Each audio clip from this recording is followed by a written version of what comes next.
everyone. My name is Sean Hendricks, and I'm here in the next edition of our Meet the Speaker series for the CAVE Conference. For those of you who aren't aware, CAVE Conference is an event we're putting on with Autodesk University in December. This is a pre-conference that has tons of top speakers, keynotes, classes, hands-on, you name it. Highly recommend looking into it. You can see more about that at www.autodeskcave.com. But today I have with me a good friend of mine and one of the speakers at AU and CAVE, which is Paul Neale. Hello, Paul. How you doing? Hey, Sean. How you doing? Excellent.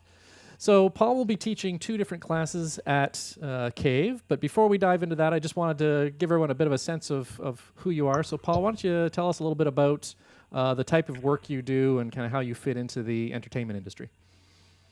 Thanks, Sean. Yeah, I've been around the industry about 20 years now, working just about in every single field there is, I guess. I've done compositing and lighting and rendering, but mostly I'm known for the technical direction and technical part of the business. So I've been working doing character rigging, and since 3D Studio Max came out, as well as a lot of coding and scripting and tool sets and whatnot. My clients range right across the planet, all the way from Australia through the States, Brazil, Germany, Canada, where I am, and just about everywhere else, across the globe. I've known you for many, many years, probably about as long as you've been in the industry as well. And you've always been the guy that comes up with the weird and unusual solutions to, well, let's face it, usually weird and unusual problems. What's the type of work you like doing the most? I mean, you're obviously known for character stuff and those kinds of things, but what is it that you really enjoy working on?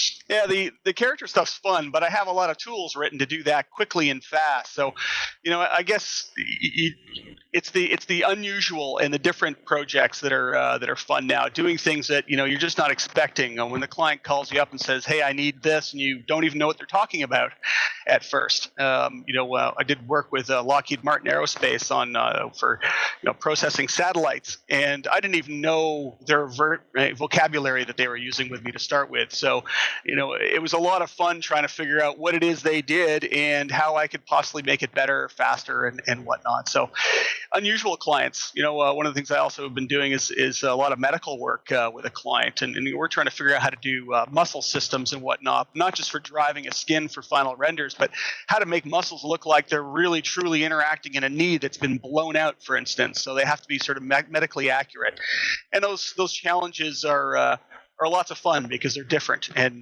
not the usual everyday fare that you get with character rigs.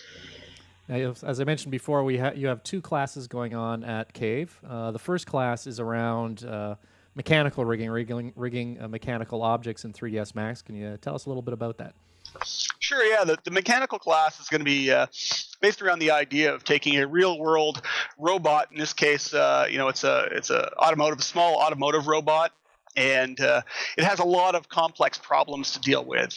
Usually you want to be able to interact with something like that in an IK fashion. But unlike a character where it'll have a hip, knee, and an ankle, it has a lot more joints, rotational joints, and all kinds of parallelograms going in it and whatnot, and difficult double-jointed systems, in a sense, to be able to handle. So it's going to be discussing the ways and showing possible methods for being able to rig something that's a very complex system and has to work like a real world robot does, and not just kind of get close or look kind of cool. It's got to function correctly the way it is. So that's what that class is going to aim at doing. Then your other class is focused around facial animation. What's the type of facial animation you're going to be looking at the class? I'm going to be looking at both bone-based and morph-based facial animation. So, a brief mix of the two. It's a short class. It's only an hour and a half, so it's hard to get in depth on both. But there's a lot of tips and tricks on how to be able to get them to work together, and even how to build each one and to be able to get things to work smoothly and quickly. A morph-based system. How do you make nice blending morphs that work together nicely? And what's the fastest solutions to get the most accurate results for those? Because often we don't have a lot of time in specifically smaller productions for fine tuning. So you have to fine tune as you go and find the quickest ways of being able to make things work. So the class is going to be really tuned around that idea, showing how to build the two, how to make them work together, and how to do it quickly.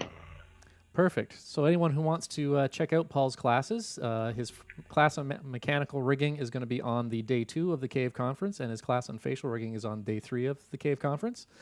So you'll definitely want to check those out. I recommend you go to www.autodeskcave.com. You'll see it written here at the bottom of the screen.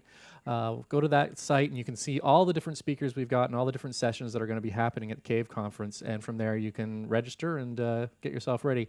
I'll also mention that I know Paul is always eager to go out for a beer with anyone that wants to come out to the sessions. We all are. We're a very social bunch. So by all means, don't just think of this as a conference where you can come out and learn in a class, but you can also meet up with all of the speakers and the instructors and all these professionals in the industry and just chat and learn even more. So again, thank you very much, Paul, for coming out, and thank you everyone for watching the video. Thanks, Sean, for having me.